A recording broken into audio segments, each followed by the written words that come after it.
প্রতি বছর গাজন উৎসবে মুর্শিদাবাদ জেলার রূপপুরের শতাব্দী প্রাচীন রুদ্রদেব মন্দিরে বিশেষ পুজো এবং প্রাচীন রীতিনীতি পালন করা হয়। উৎসবের দিন সকাল থেকে সন্ন্যাসীরা সং সেজে কলা কৌশল এবং মানুষের মাথার খুলি নিয়ে বিশেষ নৃত্য করে থাকেন। প্রতি বছরই কাঁচা মরার মাথা বা মানুষের মাথার নতুন খুলি নিয়ে আসা হয়। এই দিনে রুদ্রদেবকে মন্দির থেকে পালকিতে করে কানা ময়ূরাক্ষী নদীর তীরে কান্দির হোমতলায় নিয়ে যাওয়া হয়। রুদ্রদেব সেখানে এক রাত্রি থাকেন। ওই স্থানে বিশেষ পুজো পাঠ, বলিদান, দাদুর খাটা করে পরের দিন আবার পালকিতে করে মন্দিরের বিগ্রহ মন্দিরে ফিরে আসেন। অগণিত সাধারণ মানুষ এই ঐতিহ্যবাহী মাথার খুলির নাচ এবং পুজো পাঠ দেখতে আজ সকালে এই রুদ্রদেব মন্দিরে ভিড় জমিয়েছিলেন।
আমরা আমাদের দাদুরা নাচাচ্ছে, তারা কত বছর আমাদের দাদুরা আমল থেকে হয়ে আসছে। আচ্ছা, এই মাথার নাচানোর রীতি রেওয়াজ কি কি আছে? কত কথা বলতে পারো না। কটা মাথা থাকে কাকু?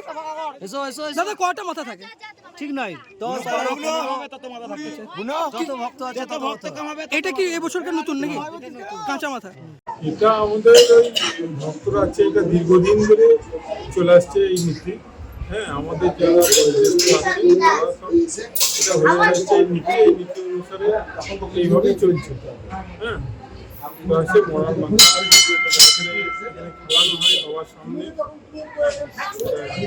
তারপরে যে হোম যাত্রা বা হোমের জন্য নিয়ে যাওয়া হয় সেটা হচ্ছে এখান থেকে যে ভক্ত কর্ম আছে সেগুলো করার পরে এখান থেকে বাবা ভোলা ভেতরে ঢুকে একটু পুজো অর্চনা হয়, তারপরে তাকে পালকিতে করে তাকে নিয়ে যাওয়া হয়।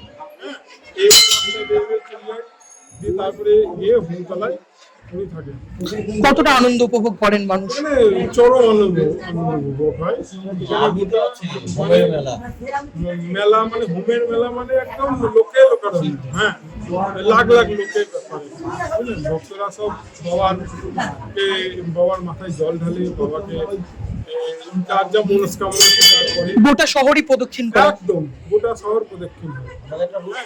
রুট ম্যাপ আছে, ঠাকুরের পালকি আছে, পালকিতে ঠাকুর চাপে এবং সেইভাবে শোভাযাত্রা একটা ম্যাপ আছে, সেই ম্যাপ অনুসারে চলে যাবে, হিমতলায় পৌঁছায়।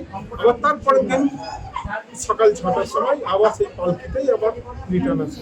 প্রশাসনের সহযোগিতা? একদম ফুল প্রশাসনিক সহযোগিতা থাকে। হ্যাঁ, কোনো রকম প্রশাসনিক দিক দিয়ে কোনো রকম ত্রুটি থাকে চরম সহযোগিতা। প্রতি বছরই কি আসা হয়? কেমন লাগলো দেখে?